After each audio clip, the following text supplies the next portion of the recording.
Hey folks, MasakoX here. I hope you're doing well and that you are safe.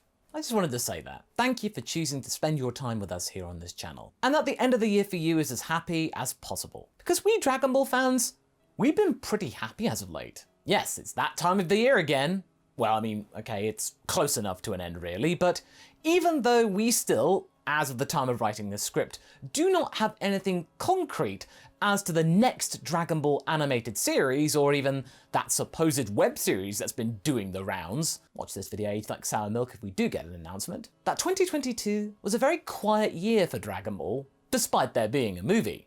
But really, if you stop to think about it, 2022 was actually a pretty busy year for the franchise. You could certainly not say that the IP was sat there twiddling its thumbs with nothing to do or nothing to show for its year. But we also had the most recent manga arc, the Gorilla Survival one, ending and getting to its conclusion. Even though it could be described as not being the best resolution for said character, but that's for another video. We even saw the likes of the Super Dragon Ball Heroes promotional anime getting slightly better. But let's not go crazy here with the compliments for it, okay? It's still a promotional anime. So yeah, not a bad time of it considering there is no anime going on in the background. Because there are 7 Dragon Balls, here are 7 highlight moments in the franchise of 2022. Okay, we'll do 8. Plus 1, since there could easily have been 8 Dragon Balls had Toriyama followed his heart and gone with the whole little reference to Hakenden. You know, instead of trying to be different and not copying them too much. Well, why not, right? We can add another one. It's nearly the holidays. We can be a little bit more relaxed about things, right? It was certainly one of the busier years for Dragon Ball content. So let's start off with something small and sort of adorable. And it comes from Heroes. Number 8.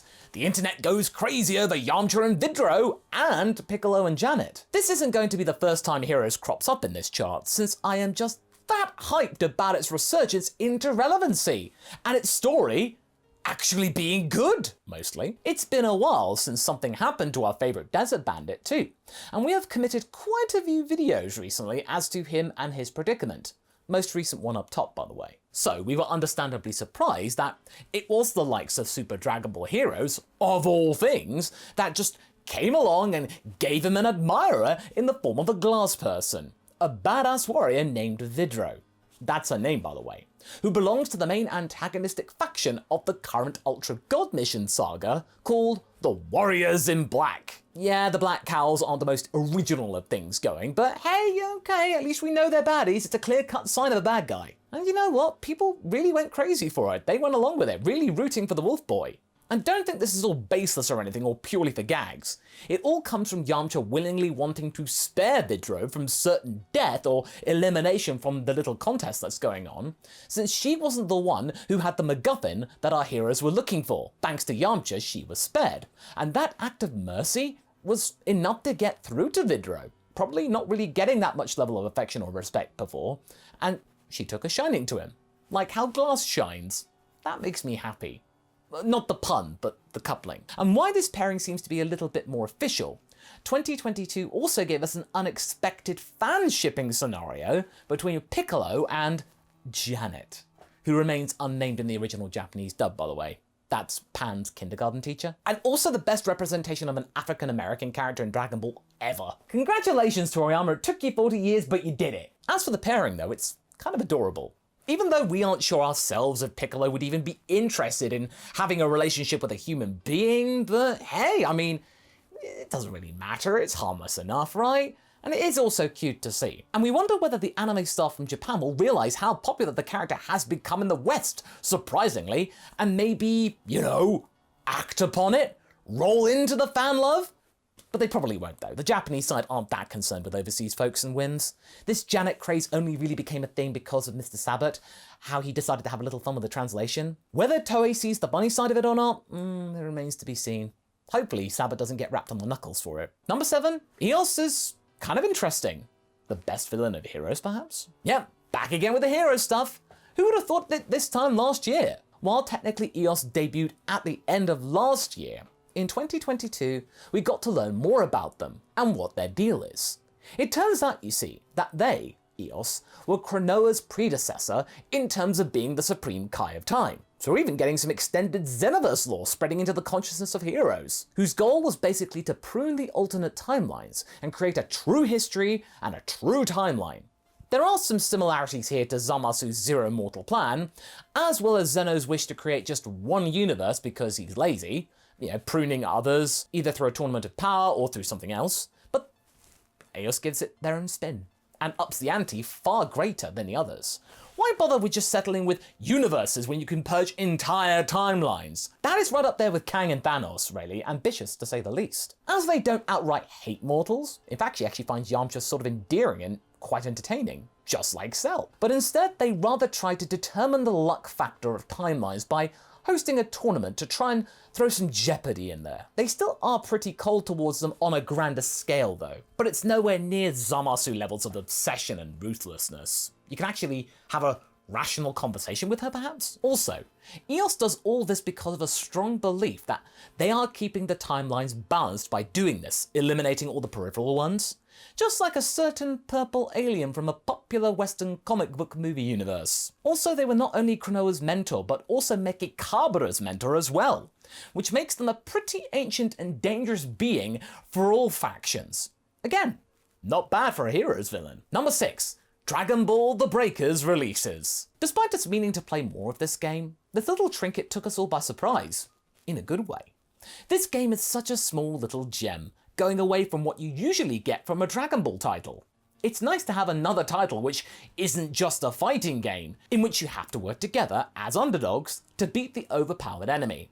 Haverock and I, we really like our underdog stories. Can you tell? Probably from our content? Okay, yes, we would have liked Dragon Ball Fusions even better, like a Switch port of the 3DS game, but okay, we'll take this. And whilst it's not for everyone, Breakers, it really doesn't have the visual polish of Fighters or the scope of Xenoverse, yeah, but we still like it for trying something new, giving you a new perspective of Dragon Ball, from the eyes of the populace that have to deal with Cell or Boo hounding them, being one of those civilians running for your life from the villain. It's fascinating. Well, I mean, not for them in the moment, but you get what we mean. It's also tempered by the fact that sometimes you get to be the villain yourself and take out your frustrations, and when you do, it feels very good. That's kinda cool. Especially with friends or when you're on a stream. Yeah, okay, the game can be considerably less fun with randos or something like that, but that's how cooperative games mostly work, so you can't really fault Breakers for that exclusively. It's a genre thing. Also, you can finally drink people as Cell, so that's a thirsty bonus, right? Right? We'll get back to streaming Breakers here on the channel once we've had a couple of updates come down. For only $20, it's actually pretty reasonable. That and the microtransactions aren't too intrusive for a 2022 game. Number 5, a real team effort to take out Gas. Back to the manga now, and yes, technically, this didn't result in finishing off Gas as a character. That was done by another little BC that we shall talk about later, but the signature piece of the Granola saga, seeing Gas finally defeated, was a welcome culmination of the big fight that had been going on for a long time.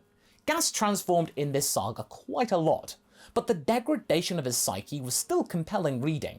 We saw the likes of Goku, Vegeta, and Granola, with Oatmeal 2 providing vital aid by the way, all contributing toward defeating the villain. Honestly, this was probably the best outcome that we could have realistically hoped for. If Granola wasn't going to solo Gas entirely, at least he landed the final blow. We were all very worried that Goku was just going to go in and steal the win again. Thankfully he didn't, he actually was a team player for the most part. And whilst Gas managed to pull himself back from the brink one last time, he was forced to burn through his body so much that he became zombie Gas, with no hope of recovery. And which it really didn't last all that long. It was meant to be just like a one and done thing, like when Moro becomes the planet Earth itself.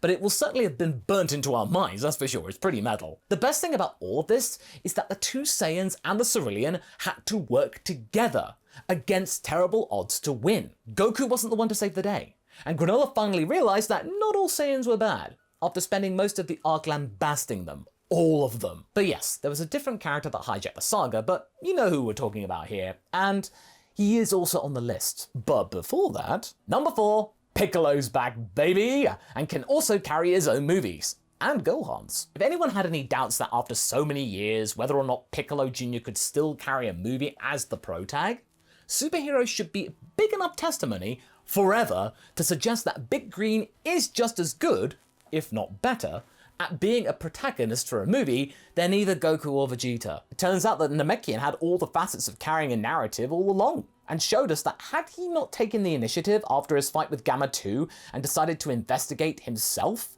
the Red Ribbons might have gotten a lot further into their plan than they did in the movie. Piccolo being the top dog here showed the world more from his perspective, instead of from just Gohan's, and demonstrated just how supportive he is of Gohan and his family. It's a delight to see.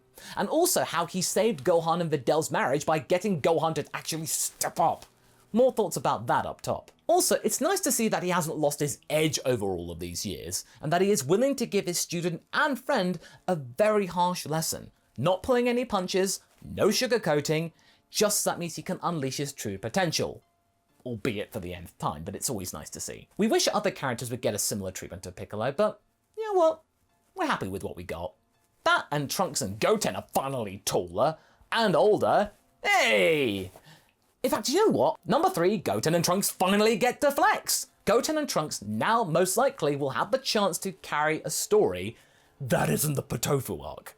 It came as a surprise, right off of the back of them turning up in Superhero and having aged up in the process, and that Goten's actually doing something, after decades of wanting to see them do more when grown up, apart from the end of Z. There is going to be a manga which gives them the opportunity to do something as superheroes and leading the squad, whilst also acting as bastions of the most likely to be adapted superhero saga of the manga. We'll probably get some added content to lead into the events of the movie, which most likely will be led by Goten and Trunks, which was confirmed by the translators of this particular scan from V-Jump. This little tidbit that will carry us into 2023 is a shocker, and we will be very excited to see how Goten and Trunks wound up being where they were in the movie. You know, as superheroes. Number 2, enter Black Freeza. Alright, I promised we would get to him, so here we are.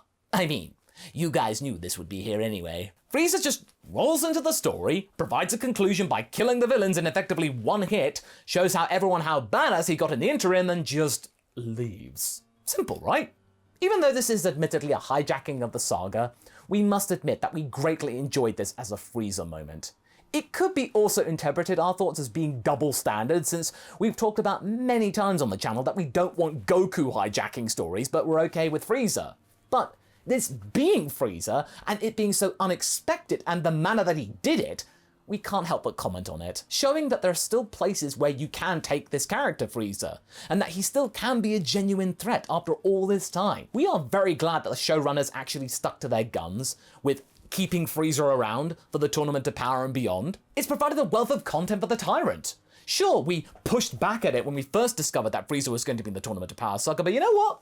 They pulled it off, and now have actually done wonders. It's amazing. Frieza just wrecking the heaters was a raw, powerful moment, and we are really curious to see where the story will take our future Space Emperor. And number 1, our favourite pick and highlight of the year, Gamma 2's sacrifice.